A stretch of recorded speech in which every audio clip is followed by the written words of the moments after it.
మెదక్ జిల్లా నర్సాపూర్లో తెలంగాణ రాష్ట్ర ఐక్య ఉపాధ్యాయ ఫెడరేషన్ 11వ వార్షికోత్సవం సందర్భంగా జెండా ఆవిష్కరణను ఉపాధ్యాయ సంఘం నాయకులు ఆవిష్కరించారు.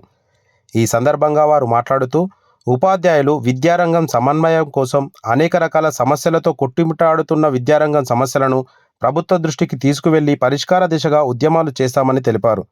ఈ కార్యక్రమంలో మండల విద్యాధికారి బుచ్చానాయక్, టీఎస్యూటీఎఫ్ నాయకులు మరియు కార్యకర్తలు పాల్గొన్నారు.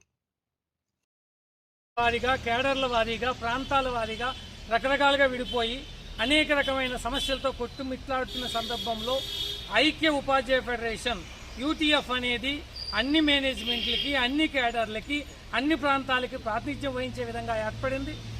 మనం ముందు ఈ స్వాగత గీతంలో, అభ్యుదయ గీతంలో చెప్పుకున్నట్టుగా ఆధిపత్యం ఏదైనా అణువణువున నిలదీస్తూ ఉపాధ్యాయుల విద్యారంగ సంక్షేమం కోసం, బడుగు బలహీన వర్గాలకు అందుతున్నటువంటి ఈ విద్య కోసం నిరంతరం పోరాడుతున్నటువంటి సంఘంగా యూటీఎఫ్